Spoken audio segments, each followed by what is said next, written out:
G'day, it's fugitive Australian journalist Shane Dowling from the website and YouTube channel Kangaroo Court of Australia. Now I'm going to read out parts of two articles in relation to Anthony Albanese, where he's currently standing. The first one's from The Guardian. The Australian National University did a survey, gives you an indication where the government's at, where Anthony Albanese is at. Then I'm going to read you out part of an article from the Sydney Morning Herald, journalist Nikki Sever. And it looks like the Labor Party is starting to leak a little bit. It must be noted that leaking under Anthony Albanese over the last 2.5 years has been quite minimal. He's done a good job controlling the leaking.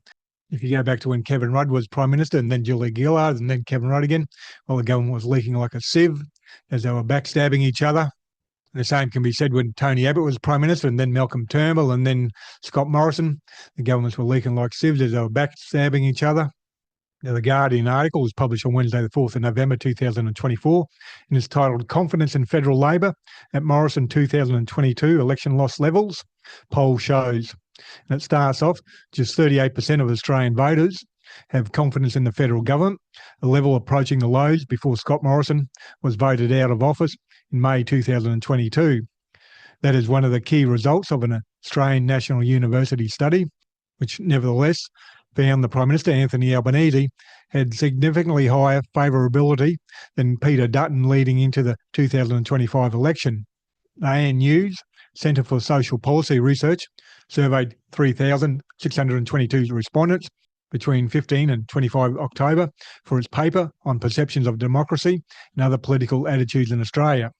Satisfaction with democracy was high, with 64% satisfied or very satisfied.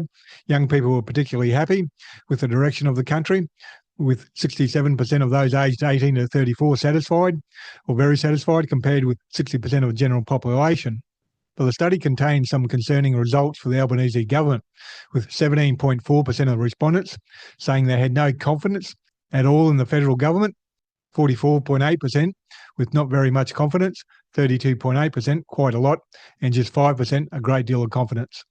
Trust in the federal government had also eroded, with the proportion of the total population saying they don't trust it rising from 40.4% at the previous election to 48.1% today. Nearly half the respondents, 48.8%, agreed or strongly agreed that politicians are corrupt. Study co-author Professor Nicholas Biddle said it was worth noting that dissatisfaction around 6 months out from the next federal election, if Parliament goes to full term, is more or less the same as dissatisfaction was in April 2022, just prior to the Morrison government losing the subsequent election. Now, that's polling that shows that Anthony Albanese could be in a lot of trouble, not just him and his government. Now, I'll read you out part of an article the Sydney Morning Herald published today by journalist Nikki Sever. The article is titled, If Albanese wins the next election, he should celebrate, then step aside. And the article starts off, if Anthony Albanese wins the next election to govern either in a majority or minority, he should, after a decent interval, retire so Labor can regenerate. Albanese succeeded brilliantly, certainly beyond his wildest imaginations, and that of his friends, to become leader, then Prime Minister. He should count his blessings, then gracefully relinquish the job. This is a benign view. The more drastic, which has been bubbling away inside the wider Labor family, is that as he has lost his mojo, his judgment has deserted him, and if he can't summon up the discipline to shape up, he should ship out before the election to allow someone else to take on the rampant Peter Dutton. If Albanese loses next year, which once seemed improbable and now looks possible, obviously he is finished. There will be a bloodbath. He will shoulder much of the blame and his legacy will be trashed. That prospect has prompted questions about whether it is too late to switch. It is, and has already led to others to look past him. A couple of weeks ago, Duncan Johnston, owner of one of Melbourne's iconic bookshops, Hill of Content, which sponsors the Australian Political Book of the Year award, introduced Treasurer Jim Chalmers, who was presenting the prize for the third year in a row. Audience members chuckled or nodded approvingly as Johnston enthused that Chalmers could well be Prime Minister this time next year. Sensibly, Chalmers let the comment slide by.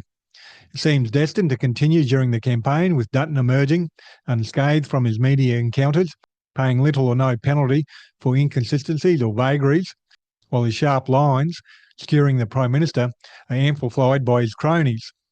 Now, that's polling that shows Anthony Albanese is in trouble, and it's also Nikki Savva with inside information from the Labor Party leaking, showing that Anthony Albanese is in trouble as well. Now, some people might attack Nikki Savva saying, oh, it's all bullshit. Well, in the last paragraph I just read out, she didn't miss Peter Dutton. He's full of bullshit, but he's not paying any penalties with the media. Obviously, Murdoch and News Corp are backing him up. That shouldn't take away from Anthony Albanese's failings. If Anthony Albanese had introduced a true and just National Anti-Corruption Commission, a legitimate one, the front pages now would be all about the Liberal Party and National Party corruption. You'd have politicians and bureaucrats facing criminal charges, without a doubt. Or if they weren't criminal charges, they'd be in a process of facing criminal charges. And we would have seen public hearings by the National Anti-Corruption Commission highlighting the corruption by Peter Dutton and Scott Morrison and others. So I have no sympathy for Anthony Albanese.